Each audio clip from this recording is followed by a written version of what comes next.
الحمد للہ رب العالمین والصلاة والسلام علی سید الانبیاء والمرسلین اما بعد فاعوذ باللہ من الشیطان الرجیم بسم اللہ الرحمن الرحیم۔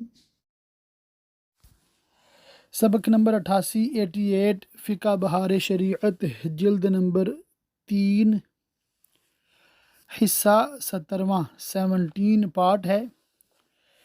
جو اصل مصنف ہیں بہار شریعت کے مفتی محمد امجد علی اعظمی علیہ رحمہ، انہوں نے جتنی بہار شریعت خود تحریر فرمائی تھی اتنی انشاءاللہ تعالی آج کے لیکچر میں ہم مکمل کر دیں گے کہ 17 حصے انہوں نے اس کے مطلب خود تصنیف فرمائے تھے۔ پھر ان کی وصیت پر عمل کرتے ہوئے ان کے شاگردوں نے بقیہ 18واں 19واں اور 20واں حصہ مکمل فرمایا۔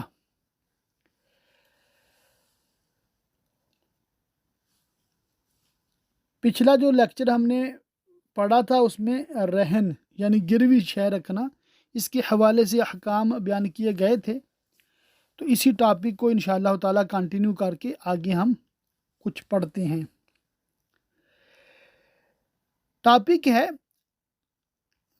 صفحہ نمبر 708 پر، مطبوعہ مکتبۃ المدینہ دعوت اسلامی۔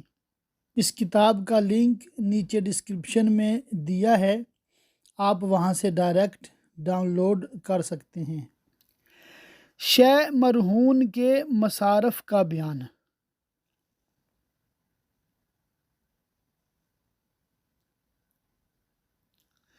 مرہون کی یعنی جو چیز رہن رکھی گئی ہے اس کی حفاظت میں جو کچھ صرف ہوگا وہ سب مرتہن کے ذمہ ہے، کہ حفاظت خود اسی کے ذمہ ہے، لہٰذا جس مکان میں مرہون کو رکھے اس کا کرایہ اور حفاظت کرنے والے کی تنخواہ مرتہن اپنے پاس سے خرچ کرے، اور اگر جانور کو رہن رکھا ہے تو اس کے چرانے کی اجرت اور مرہون کا نفقہ یعنی اس کا کھانا پینا، اور لونڈی غلام کو رہن رکھا ہے تو اس کا لباس بھی، اور باغ رہن رکھا ہے تو درختوں کو پانی دینے، پھل توڑنے اور دوسرے کاموں کی اجرت راہن کے ذمہ ہے۔ اسی طرح زمین کا عشر یا خراج بھی راہن ہی کے ذمہ ہے۔ خلاصہ یہ کہ مرہون کی بقا یا اس کے مصالح میں یعنی اس کی درستگی میں جو خرچہ ہو وہ راہن کے ذمہ ہے۔ کس چیز کو رہن رکھ سکتے ہیں؟ مشاع کو مطلقاً رہن رکھنا ناجائز ہے۔ وہ چیز رہن رکھتے وقت ہی مشاع تھی یا بعد رہن شیوع آیا، وہ چیز قابل قسمت ہو یا ناقابل تقسیم ہو، اجنبی کے پاس رہن رکھے یا شریک کے پاس، سب صورتیں ناجائز ہیں۔ مسئلہ 2، مشاع کو رہن رکھنا فاسد ہے یا باطل؟ صحیح یہ ہے کہ باطل نہیں بلکہ فاسد ہے۔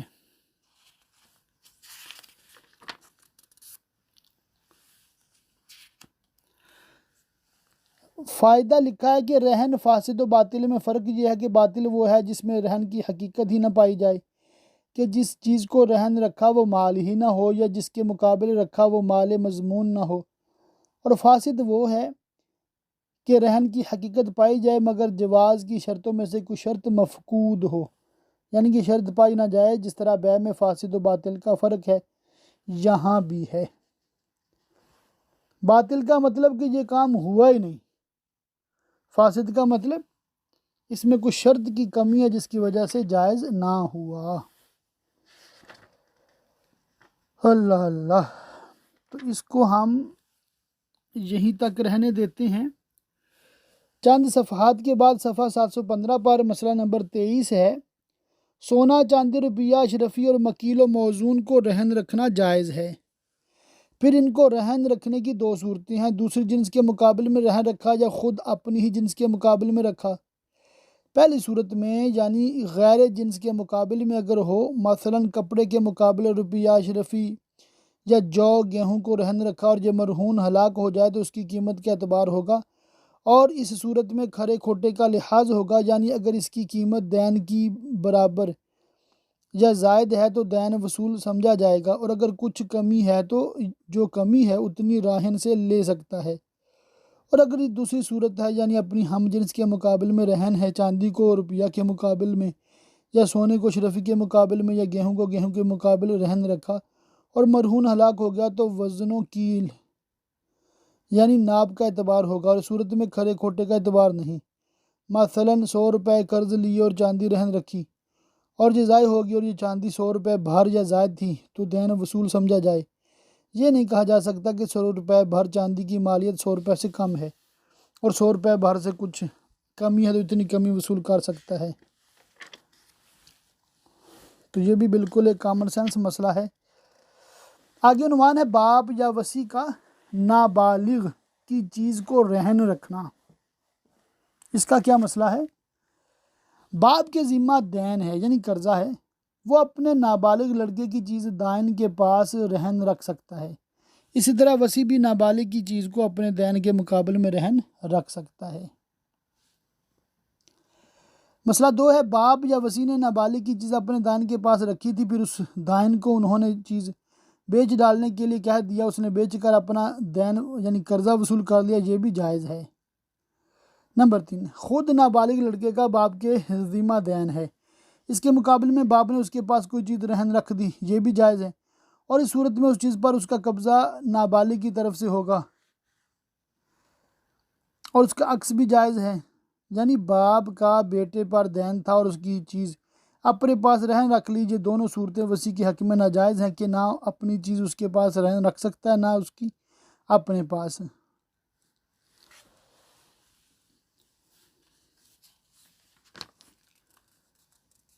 رہن یا راہن یا مرتہن کئی ہوں، اس کا بیان۔ مسئلہ ہے کہ 1000 روپے قرض لیے اور 2 چیزیں رہن رکھیں، تو دونوں چیزیں پورے دین کے مقابل میں رہن ہیں۔ یہ نہیں ہو سکتا کہ ایک کے حصہ کا دین ادا کر کے فقے رہن کرا لے، یعنی گروی چیز چھڑا لے، جب تک پورا دین ادا نہ کر لے ایک کو بھی نہیں چھوڑا جا سکتا۔ مسئلہ 2 شخصوں کے پاس ایک چیز رہن رکھی، اس کی کئی صورتیں ہیں۔ اگر یہ کہہ دیا کہ آدھی اس کے پاس رہن ہے اور آدھی اس کے پاس، یہ ناجائز کہ مشاکہ رہن ناجائز ہے، اور اگر اس قسم کی تفصیل نہیں کی ہے اور ایک نے قبول کیا دوسرے نے نامنظور کیا، جب بھی صحیح نہیں۔ متفرقات کا عنوان ہے، مسئلہ ایک ہی پڑھیں گے انشاءاللہ تعالی۔ شے مرہون کو کسی نے غصب کر لیا تو اس کا وہی حکم ہے جو ہلاک ہونے ضائع ہونے کا ہے، کہ قیمت اور دین میں جو کم ہے اس کا ضامن ہے، یعنی اگر دین اس کی قیمت کے برابر یا کم ہے تو دین ساقط ہو گیا، اور قیمت کم ہے تو بقدر قیمت ساقط باقی دین مدیون سے وصول کرے، اور اگر خود مرتہن ہی نے غصب کیا یعنی بلا اجازت راہن چیز کو استعمال کیا اور ہلاک ہوئی تو پوری قیمت کا ضامن ہے، اگرچہ قیمت دین سے زیادہ ہو۔ اچھا، عنوان ہے کسی معتبر شخص کے پاس شے مرہون کو رکھنا۔ اس میں 3-4 مسئلے ہیں، انشاءاللہ تعالی میں پڑھ کے سناتا ہوں۔ عقد رہن میں راہن و مرتہن دونوں نے شرط کی کہ مرہون چیز فلاں کے پاس رکھ دی جائے، یہ صحیح ہے، اور اس کے قبضہ کر لینے سے رہن مکمل ہو گیا، یہ شخص مرتہن کے کام مقام تصور کیا جائے گا، اس کے پاس سے چیز ضائع ہوگی تو وہی احکام ہے جو مرتہن کے پاس ہلاک ہونے میں ہوتے ہیں۔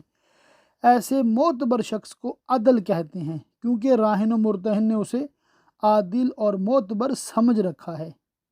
رہن میں یہ شرط تھی کہ مرتہن کا قبضہ ہوگا، پھر دونوں نے باتفاق رائے عادل کے پاس رکھ دیا، یہ صورت بھی جائز ہے۔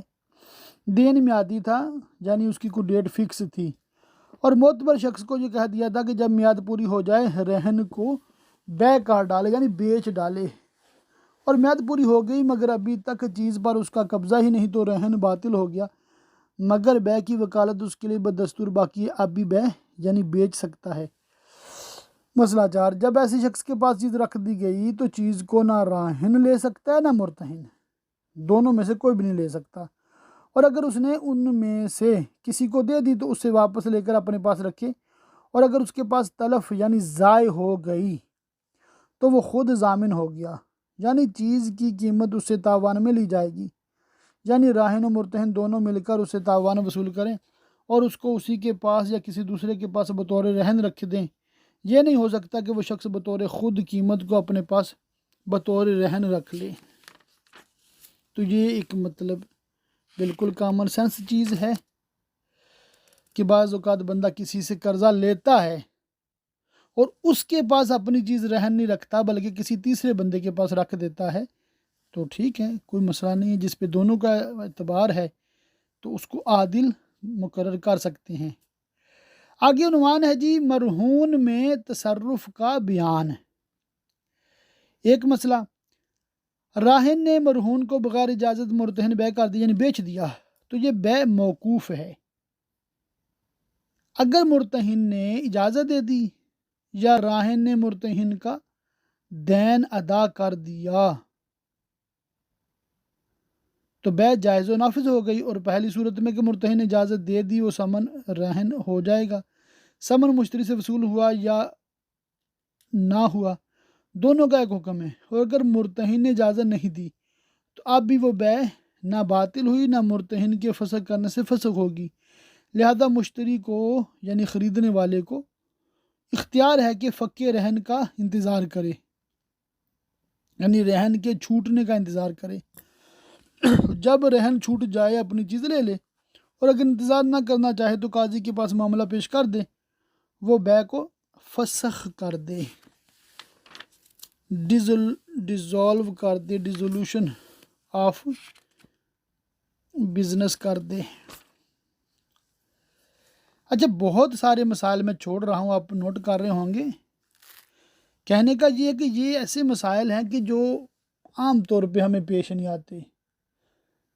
میں نے تو زندگی میں کبھی بھی نہ رہن رکھا، نہ کسی نے میرے پاس رہن رکھا، ٹھیک ہے نا، تو آپ کے ساتھ بھی شاید اس طرح کے معاملات ہوں، تو اس لیے میں اس کو کم ریکارڈنگ کر رہا ہوں۔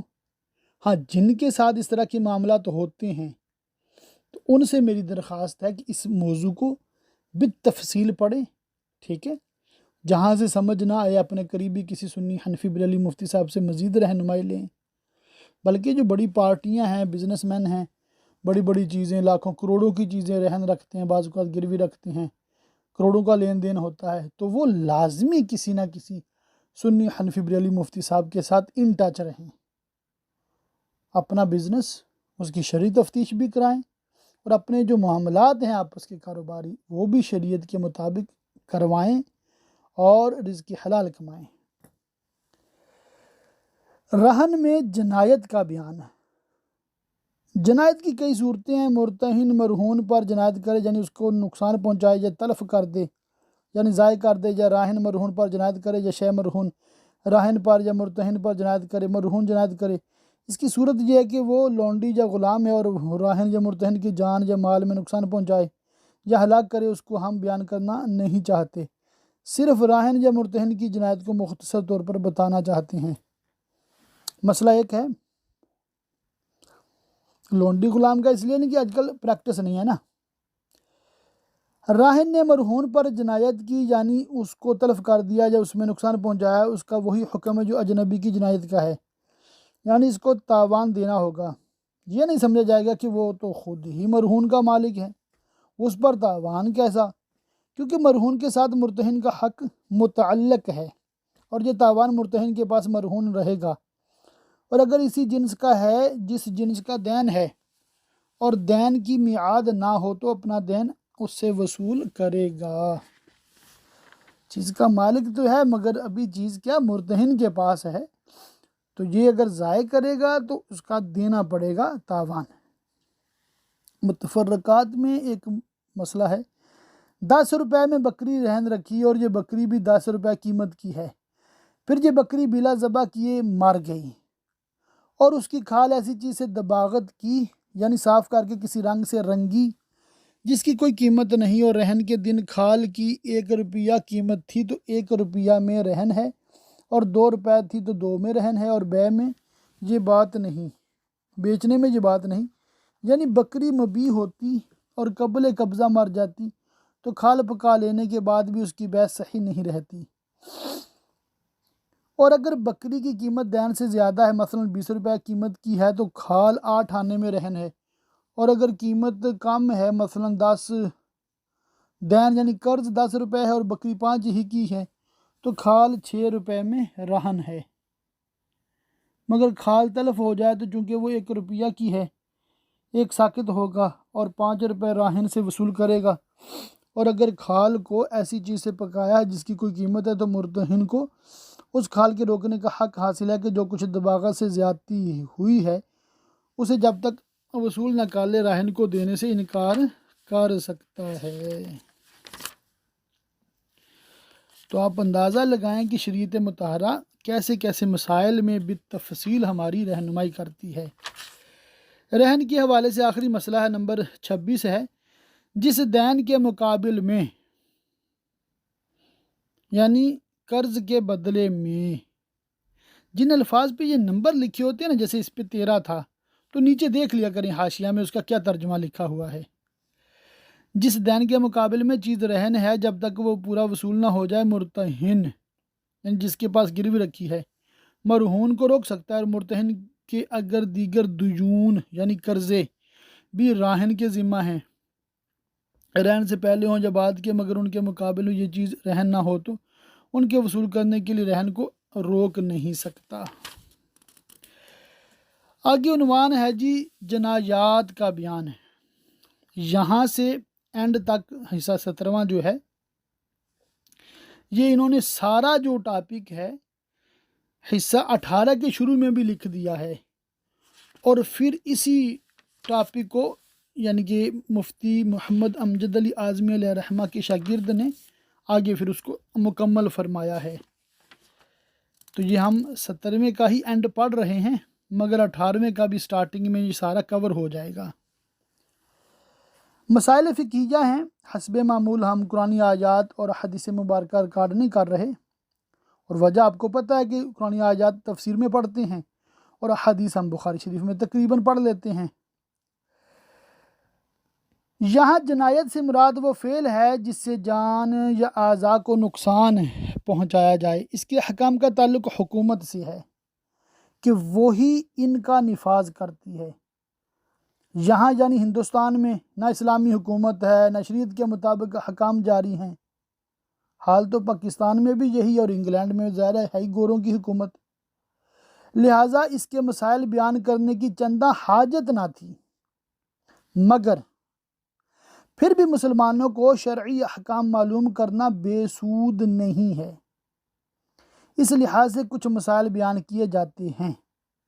تو ان مسائل کو میں بہت ہی اختصار کے ساتھ ریکارڈ کروں گا، وہی بات جیسے انہوں نے بھی لکھی ہے کہ ہمارے ہاں تو اسلامی قوانین ہے ہی نہیں، ٹھیک ہے، تو ان پہ ذرا ہمارا عمل نہیں ہو سکتا، اور خود ہم نے قانون ہاتھ میں لینا بھی نہیں ہے، ٹھیک ہے، تو بہت احتیاط کی احتیاج ہے۔ ہم اسلامی اس کے حوالے سے کیا معلومات ہیں اور اسلام کے جو سنہری اصول ہیں وہ انشاءاللہ تعالی ہم سیکھ لیتے ہیں۔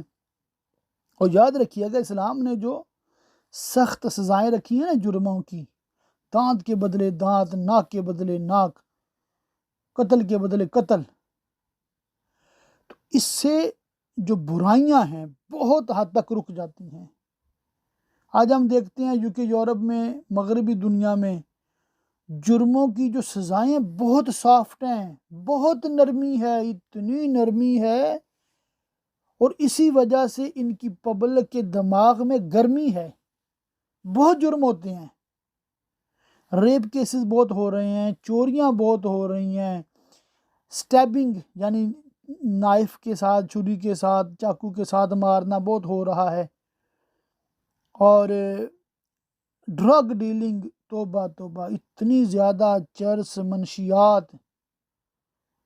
یہ تو اللیگل ہے نا، غیر قانونی ہے، پھر بھی ہو رہا ہے بہت زیادہ، اتنی عوام نشئی ہے، گھر کے گھر اجڑے ہوئے ہیں، فیملیاں ختم ہیں، جدھر دیکھو چرسی پھر رہے ہیں۔ کوئی ہوگا غیر مسلم جو نشہ نہ کرتا ہو، اور شراب تو بالکل لیگل ہے، قانونی تحفظ حاصل ہے، جگہ جگہ شراب کی دکانیں، اور معاذ اللہ بعض مسلمان بھی، پاکستانی بھی شراب کی دکانیں چلاتے ہیں، اور بعض تو نائٹ کلب مسلمانوں کی ہیں، اللہ پاک ان کو ہدایت دے۔ تو ایسے مطلب حالات ہیں نا. خیر، تو یہ ساری بے راہ روی اس وجہ سے ہے کہ بہت نرمی ہے، ٹھیک ہے، اور نفس پرستی ہے، بس ہوس کی دنیا ہے. اگر اسلام کا قانون ہو تو یعنی کہ جرم نہ ہونے کے برابر ہو جائیں. صرف سمجھانے کے لیے عرض کر رہا ہوں کہ جیسے آج بھی عرب شریف میں قصاص میں قتل کر دیا جاتا ہے. پچھلے دنوں ایک ویڈیو بڑی وائرل ہوئی تھی، ایک عربی لڑکا تھا، اس نے اپنے شاید کزن کو یا دوست کو قتل کر دیا.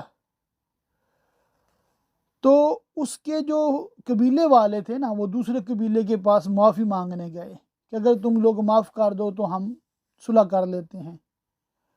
انہوں نے اپنی ساری دولت ان کے پیروں میں رکھ دی بیسیکلی، اور ہاتھ جوڑ کے ان کے عربی سٹائل میں معافیاں مانگ رہے تھے. اپنے وہ سر سے وہ جو پگڑیاں جو بھی تھا اتار کے ان کے قدموں میں رکھ رہے تھے کہ بس معاف کر دو. انہوں نے معاف نہیں کیا تو کیا ہوا؟ قتل کے بدلے اس دوسرے نوجوان کو قتل کیا گیا. تو کیا ہوتا ہے اس کا فائدہ؟ کہ قتل جو ہے عرب شریف میں جہاں تک میری معلومات ہے نہ ہونے کے برابر ہے. اور ہمارے مطلب انڈیا پاکستان کی طرف اگر ہم دیکھیں تو آئے دن قتل و غارت ہو رہی ہے. کیا ہوتا ہے پھر؟ کورٹ کچہری میں پیسہ چلتا ہے. بعض تو صاف بری ہو کے باہر آ جاتے ہیں، اور بعض جو ہیں ان کو پھانسیاں نہیں ہوتی، وہ بیٹھے رہتے ہیں جیلوں میں. ادھر جیل ہی ان کی مطلب محل بنا ہوتا ہے، ہر چیز وہاں پر پرووائڈ ہوتی ہے. موجیں کر رہے ہوتے ہیں، پرواہ نہیں ہے ان کو. اور جو جیل میں جاتے ہیں وہ مزید بگڑ کے باہر آتے ہیں. کیوں؟ ایک جرم کر کے گئے ہوتے ہیں نا، تو وہاں 100 طرح کے جرموں والے لوگ بیٹھے ہوتے ہیں، تو ان سے باتیں کر سے اور بھی سیکھ لیتے ہیں.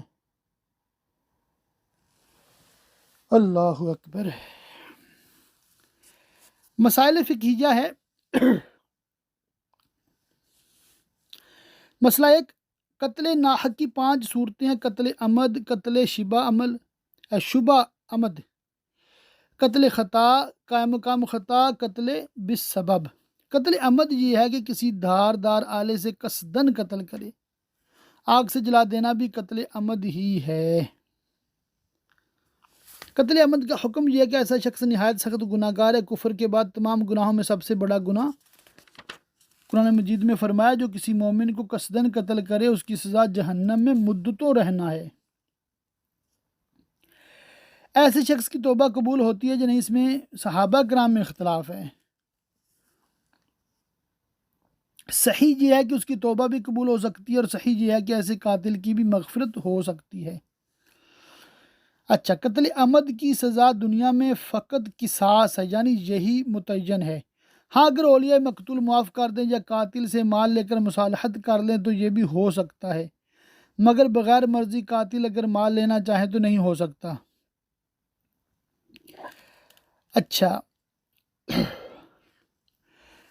مسئلہ 6 ہے، قتل کی دوسری قسم شبہ عمد ہے. وہ یہ کہ قصدن قتل کرے مگر اسلحہ سے یا جو چیزیں اسلحہ کے کام مقام ہوں ان سے قتل نہ کرے. مثلا کسی کو لاٹھی یا پتھر سے مار ڈالا، یہ شبہ عمد ہے. اس صورت میں بھی قاتل گناہ گار، اس پر کفارہ واجب ہے. تیسری قسم قتل خطا ہے. اس کی 2 صورتیں ہیں. ایک یہ کہ اس کے گمان میں غلطی ہوئی، مثلا اس کو شکار سمجھ کر قتل کیا اور شکار نہ تھا بلکہ انسان ہے، یا حربی یا مرتد سمجھ کر قتل کیا حالانکہ وہ مسلم تھا. قتل خطا کا حکم یہ ہے کہ قاتل پر کفارہ واجب اور اس کے اسباب پر دیت واجب، جو 3 سال میں ادا کی جائے گی.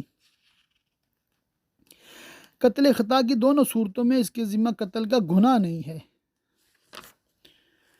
مسئلہ 11، قتل کی ان تینوں قسموں میں قاتل میراث سے محروم ہوتا ہے. مسئلہ 12، یعنی میراث سے تب بھی محروم ہوگا نا اگر اپنے مورث کو قتل کیا ہے، یعنی کہ معاذ اللہ بیٹے نے باپ کو۔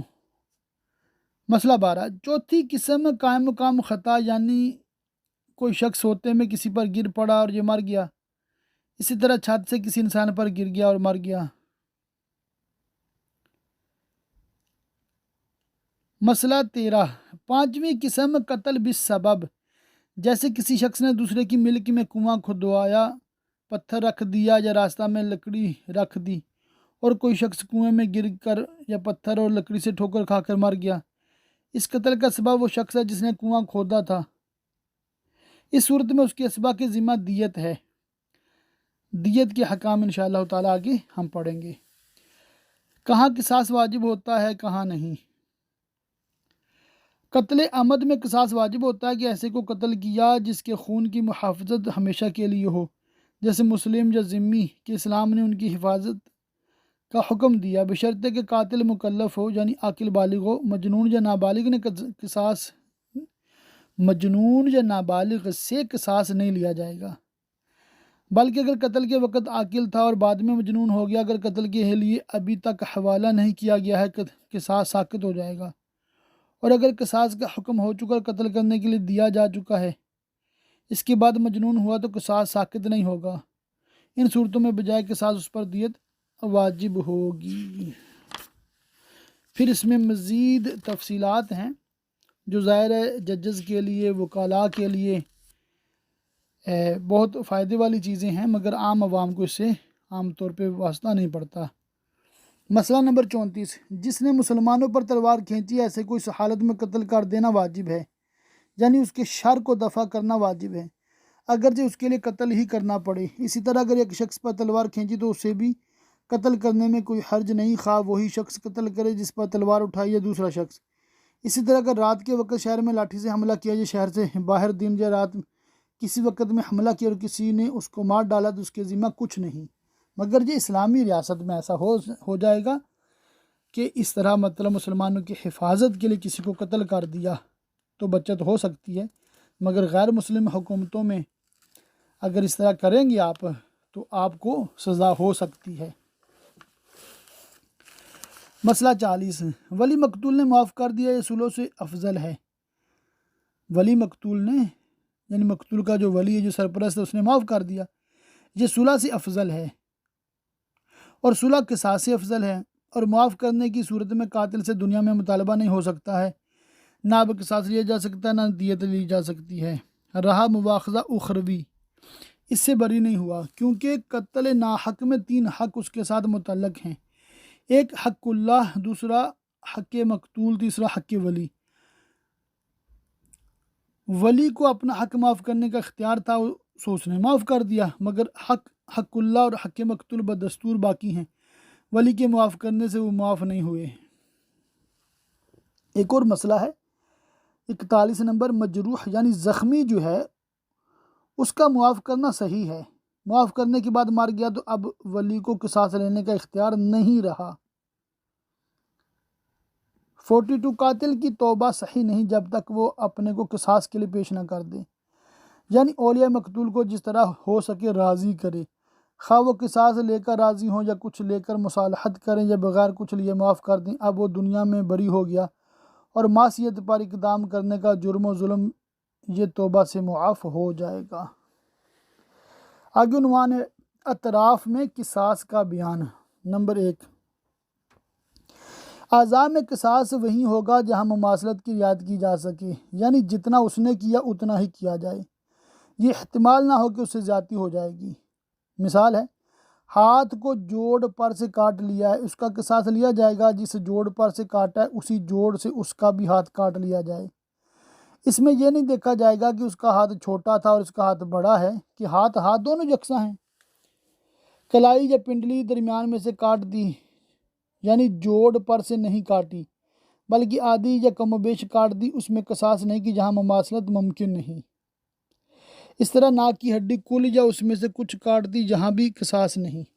مسئلہ 4، پاؤں کاٹا یا ناک کا نرم حصہ کاٹا یا کان کاٹ دیا، ان میں قصاص ہے، اور اگر ناک کے نرم حصہ میں سے کچھ کاٹا ہے تو قصاص واجب نہیں ہو۔ ناک کی نوک کاٹی ہے تو اس میں حکومت عدل ہے، کاٹنے والی کی ناک اس کی ناک سے چھوٹی ہے تو جس کی ناک کاٹی ہے اسے اختیار ہے کہ قصاص لے یا دیت، اور اگر کاٹنے والے کی ناک میں کوئی خرابی ہے، مثلا وہ اخشم ہے جسے بو محسوس نہیں ہوتی، یا اس کی ناک کچھ کٹی ہوئی ہے یا کسی قسم کا نقصان ہے، تو اس کو اختیار ہے کہ قصاص لے یا دیت۔